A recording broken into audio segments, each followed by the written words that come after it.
서 변호사님, 예. 이재명 민주당 후보가 그 5.18 역사 왜곡 처벌법이 지금 있지 않습니까? 예.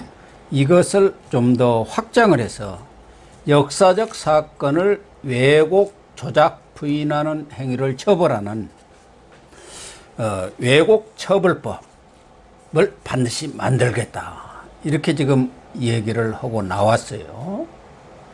이에 대해서 뭐 법조계나 학계는 물론이고 대다수 식자들은 이거야말로 역사적 평가를 특정 정권이 독점하겠다는 것이고, 나아가서는 언론 자유, 표현의 자유, 이런 것에 대한 도전 아니냐, 이렇게 지금 얘기를 하고 있는데, 과연 이재명 후보가 어떤 생각으로 이런 얘기를 했는지 모르지만, 이런 거야말로 정말 전체주의고 독재주의적 발상 아닙니까? 결국 이제 그 이재명이는 아마 이제 그 또 이게 친일파 있잖아요. 예. 친일몰이 있잖아요. 예. 그래서 이제 그 친일파를 뭐 찬양하고 그다음에 독립운동을 비방하는 사람은 처벌한다. 예. 이런 이제 그 친일파 놀이가 하나 있고, 그다음에 두 번째 5.18 있잖아요. 광주. 이걸 이게 그 또 민심을 얻겠다. 이런 이제 그 의도로 상당히 옛날에는 이게 5.18 하나만 비방하는 게 특별법이잖아요. 예. 근데 이번에는 아예 그냥 일반적으로 역사 왜곡 단죄법 해가지고 모든 일반화시키는 범위를 엄청나게 넓히는 거죠. 그렇죠. 근데 이게 말이 안 되는 게요. 자, 그러면 이게 그 역지사지가 거꾸로 한번 생각해 보면요. 그럼 예를 들어 이제 이승만 대통령의 그 건국 있잖아요. 이 건국을 비방을 했다.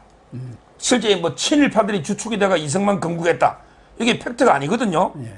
실제 이승만 초대 내각에는 대부분 이게 이범석 장군부터 조봉암 전부 이게 그 독립운동가들이 많아요. 대부분이 독립운동가들이죠. 그럼 이시영 여기- 부통령을 비롯했어요. 그러면 이승만 건국을 비방하면 처벌해야 됩니까? 또는 이게 그 박정희 대통령이 경제 한강의 기적 있잖아요. 예. 이런 걸 이게 비방하면 처벌해야 됩니까? 5.16이나? 말이 안 되잖아요. 또는 이게 천안함의 북한 소행이잖아. 예. 이걸 이게 그 부인하는 사람 많죠. 그럼 이게 처벌해야 됩니까? 자기들이 불리한 거는 처벌 안 하잖아요. 예. 따라서 이거는 제가 보기 뭐 정말 이게 헌법으로 치면 학문의 자유, 그다음에 양심의 자유, 그리고 이게 표현의 자유, 사상의 자유. 예, 모든 이게 그 자유를 침해하는 반헌법적인 이런 게 발상이고요.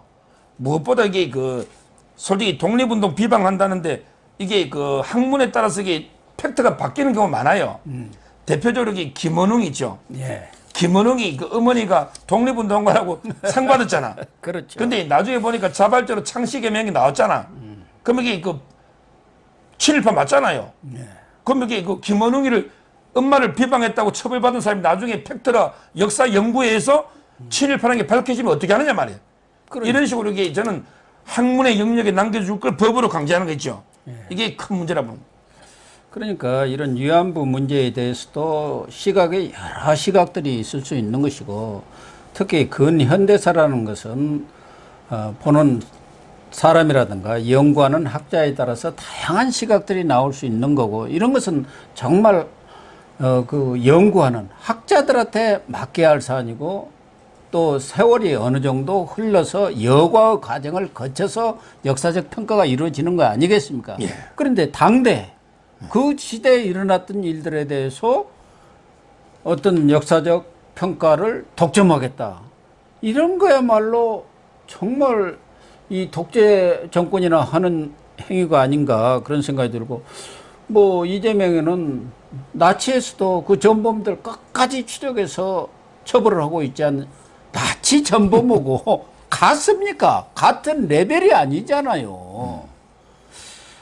그런 점에서 참 이재명이 얼마 전에도 그 상임위원장들 간사들 모아가지고 민주당 거기서도 180석 갖고 있지 않느냐, 다수석, 방망이 들고 있지 않느냐, 밀어붙이라, 저들 그 야당을 저들이라고, 저들은 뭐 발목이나 잡고 협조할 생각이 없는데 뭐 말 안 들으면 전부 패스트트랙에 태워버려. 그래갖고 이분이 아무리 국회의원 생활을 안 했다 하더라도 의회 민주주의라든가 정치의 가장 기본인 대화와 타협, 거기에 대한 인식 자체가 있는가 하는 생각이 들어서 저는 어떻게 보면 소름이 쫙 끼치던데, 이런 것을 보고 이런 거야말로 사상 통제 아닙니까? 저 북한이 오는 거랑 뭐가 달라요? 아, 그럼요. 결국은 근데 이게 왜 그러냐면 이재명이가요, 인문학적 소양이 제로입니다. 네, 그러니까 어릴 때부터 이게 너무 제대로 된 정상적인 교육이나 독서나 이게 없어요. 예. 그냥 이게 그 공장에 일하다가 검정고시 해가지고 이게 그 사법고시 기술 있잖아요. 이거만 이게 봤지 제대로 인문학적으로 이게 소양이나 이런 게 정상적인 정규교육이 없잖아요. 머리는 아주 뛰어난 것 같은데, 우수한 것 같은데, 인간의 소양, 그런 바탕이 되는 인문학적, 사회학적 그런 지식이 너무 없는 것 같아요. 그러니까 이런 게 독재적인 발상이 저는 노는 거고요.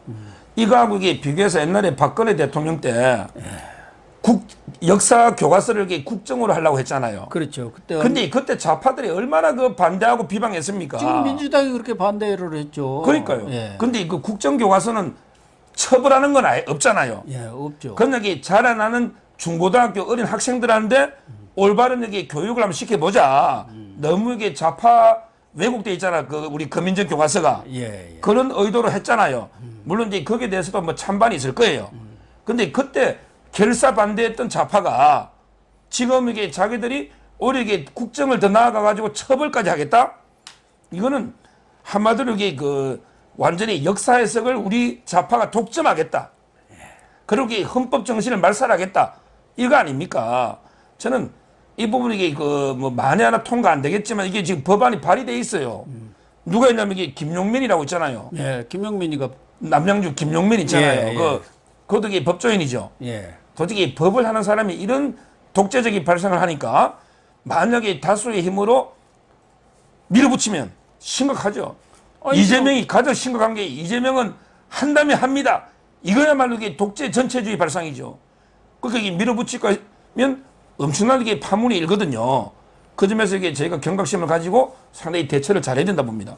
이재명도 법조인이고 김용민도 다 법조인들 아닙니까? 이런 사람들이 역사왜곡 방지법은 반드시 이렇게 처리를 하겠다 이렇게 나서는데, 얼마 전에 윤미향을 비롯해서 그런 사람들도 위안부는 좋다 이거. 뭐 위안부를 그 지지 또 후원하는 그런 기관에 대한 자기들 그러니까 정대협이라든가 정의기억연대 그런 데 대한 비판까지도 처벌하도록 만들려고 법을 이렇게 제안했다가 여론이 하도 험악하니까 그냥 철회를 했는데, 이 민주당 사람들의 인식이라는 게 정말 이 사람들 진짜 과거 야당 시절에 주장했던 그런 민주당 맞나? 새로 정말 다른 민주당 같아요. 그러니까 전에 유정필 씨라고 민주당에서 대변인을 4년이나 한 사람도 지금의 민주당은 과거 김대중 민주당, 노무현 민주당이 아니다 이렇게 이야기하고 있지 않습니까? 제가 여기 괴물 민주당이에요. 예, 이 법안 보고 제일 황당한 게요. 옛날에 그 국가보안법이라고 있었죠. 국가보안법이 그 북한을 찬양하며 처벌하는 찬양 고문죄가 있었잖아. 그렇죠. 이게 없어졌잖아요. 네. 근데 이번에 이재명이 그 역사 왜곡 단죄법 있죠. 여기에 보면 일본을 찬양하며 처벌한대. 아니, 우리나라 이게 법이 북한을 찬양하면 처벌하는 국가보안법이 폐지가 된 거예요. 예. 찬양 고무죄가. 근데 일본을 찬양한다고 처벌한다? 이게 말이 됩니까? 북한하고 이게 일본하고 이런 게 찬양 고무 있잖아요. 뭐 일본을 찬양했다, 친일을 찬양하는 이게 국가보안법의 찬양 고무죄 폐지 이거하고도 이게 전혀 안 맞고요. 그다음에 독립운동을 비방한다 이랬는데, 그러면 예를 들어 이게 그 김일성이도 독립운동 조금 하긴 했죠. 뭐 이게 뭐 보천보 뭐 습격 사건부터 예. 젊을 때 이게 빨치산 조금 했잖아. 네, 조금 했다고 그랬죠. 그럼 이게 김일성이 독립운동을 비방하면 이것도 이게 처벌됩니까? 지금 이게 제가 읽는 책 중에 보면 청산리 대첩 또 이게 봉오동 전투에 대해서도 학문적으로 또 이게 비판하는 분도 있더라고, 논문이. 예, 그렇습니다. 그럼 이게 전부 다 처벌해야 됩니까? 독립운동 비방하니까? 그렇잖아요. 지금 이게 홍범도 장군요. 예. 문재인가 그렇게 극찬하잖아. 홍범도를. 김자진은 쏙 빼고. 그러게 왜 홍범도는 좌파거든. 마지막에 그 공산주의 활동을 했잖아요. 예. 그럼 이게 홍범도 좌파 공산주의라고 하면 저게 그 처벌돼야 됩니까 제가? 이런 법 아닙니까? 전부 다 이게 그래서 저는 이런 게 그 학문의 영역에 있는 이런 걸 자기들에게 좌파들이 입맛대로 기준을 정하고 입맛대로 처벌하는 이런 게 법이니까 무조건 이게 막아야 된다는 거예요. 조국 축창가의 연장선상에 있는 거 아닌가 보여지고 아까도 뭐 이재명 후보의 인문학적 역사적 그런 소양 부족이라고 했는데 이재명은 기본적으로 우리 대한민국 정부가 친일 청산이 제대로 되지 않아 가지고 잘못 이렇게 출범했다는 인식을 갖고 있는 것이고 해방 이후에 들어온 미군에 대해서 점령군이다. 또 지난번에 얼마 전에 미국의 상원의원 왔는데 거기서는 또 미국이 승인을 해갖고 한일 합방이 이루어졌다. 역사적 사실과도 다른 얘기들을 지금 하고 있는 거고 가장 문제는 광주 정신을 지금 앞세우고 있단 말이에요. 근데 광주 정신은 인권과 자유와 민주입니다. 인권, 자유, 민주를 앞세운 게 광주 정신이에요. 그런 것을 앞세우면서 얘기하는 사람들이 지금 역사를 이렇게 단죄해갖고 처벌한다? 전혀 광주 정신하고는 배치되는 겁니다. 그렇죠. 결국 이게 그 광주 정신이 아니고 예. 이재명이가 주장하는 거는 전두환 정신입니다. 전두환 정신. 광주 정신은 이게 포용하고 그렇잖아요. 예. 다양성, 민주, 인권 이게 그거죠. 광주 정신이고 자유, 어떻게 보면 이게 그 인권입니다. 하나로 이게 독재하겠다는 거는 뭐 저는 전두환 대통령 별로 뭐 공과를 평가해야 된다는 입장이지만 그렇지만 이게 그 이런 식으로 이게 이재명이는 가장 전두환 정신과 저는 닮아 있다 이렇게 그 평가하고요. 지금 이게 이재명이 그 얼마 전에 그 카스라 탭부터 있잖아요. 예. 이게 엄청나게 지금 파문을 일으키고 있습니다.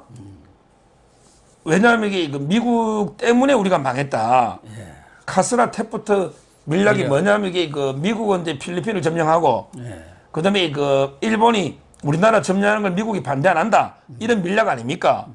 물론 이게 미국이 우리를 안 도와주고 끝까지 안 지켜준 거는 문제지만 그 당시에 19세기 제국주의 시대에 미국이 우리나라를 어떻게 끝까지 지켜줍니까? 그건 이게 강도 일본이 우리나라를 합병한 거지 미국이 때문에 망한 건 아니잖아요. 예. 미국이 안 지켜준 거는 좀 섭섭할 수 있지만 예. 그러면 이게 그 카스라 탭부터 밀락 바로 이게 몇 달 전에 영일 동맹이 있었어요. 그렇죠. 2차 영일 동맹. 예. 1차, 2차. 그럼 이게 우리가 영국 때문에 또 망한 겁니까? 영일 동맹도 있잖아. 이런 식으로 이게 어떤 단세포적인 잘못된 역사관 있죠. 이게 그 이재명의 저는 심각한 문제다. 이렇게 봅니다. 저는 홍준표 의원 뭐 요즘에 어떻게 보면 좀 속된 말로 꼬장을 부리고 있는데 이재명에 대한 평가는 제대로 한 것 같아요. 살인자의 집안, 포악한 사람이 집권을 해서는 안 된다. 그 얘기를 엊그저께인가 어디 SNS인가에 얘기를 했더라고요. 청문 홍답인가 거기서 얘기했던 거. 그래서 야 우리도 홍준표 의원이 사안은 정확히 보기는 보는구나 그런 생각을 했습니다만은 오늘 이 정말 역사 왜곡 방지법인가 처벌법을 반드시 처리해 갖고 단죄를 하겠다 이걸 보면서 야 이런 분이 진짜 집권하면 어떻게 될까 섬뜩한 생각이 저는 들었습니다. 이재명이가 이게 그 큰 누나 아들이 조카잖아요. 예. 큰 누나. 예. 그게 이제 그 살인범이고 흉악한 연쇄 살인범이죠. 그다음에 또 다른 조카는 또 조폭도 있고요. 또 이게 이재명이 말에 의하면 저거 형은 정신병자고 형소하고 그다음에 그 조카도 또 심신미약자고요. 집안에 정상적인 사람이 없잖아요. 이재명 표현에 의하면 자기가 심신미약이라고 주장했으니 그러니까 뭐 그다음에 형이 정신병자라면서 멘탈이 병원에 입원시켰잖아요. 네, 이상한 것 같아요. 그 집안이. 그러니까 저는 뭐 홍준표 의원에게 그 아주 핵심을 찍어서 잘 말했다 보고요. 제가 이게 역사를 보다 보니까 그 조지 오웰 있죠. 예. 조지 오웰. 이분이 뭐랬냐면 이게 그 과거를 지배하는 자가 미래를 지배한다. 근데 문제는 현재를 지배하는 자가 과거를 지배하는 거예요. 그러니까 결론은 현재를 지배하는 자가 과거 역사를 지배하면 이게 미래까지 지배하는 거예요. 이게 조지 오웰 이야기거든요.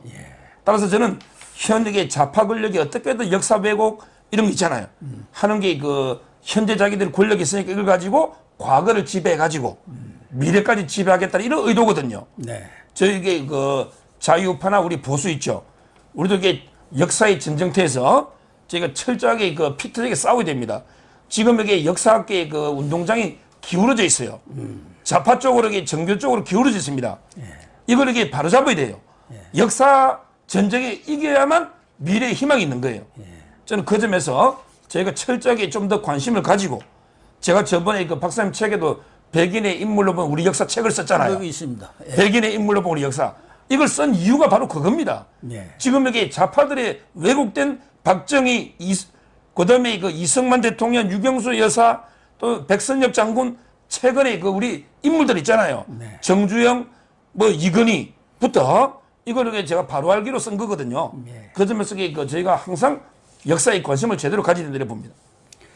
정말 서정욱 변호사님 말씀에 120% 공감을 하고 우리 서정욱 변호사님의 역사, 우리의 역사 이 책도 한번 좀 시청자님들이 관심을 갖고 한번 사보시기를 권면해 드립니다. 어쨌든 이재명 민주당 후보의 이런 역사 왜곡 처벌법 이것은 반드시 막아야 할 것 같습니다. 이 문제는 이렇게 정리하겠습니다.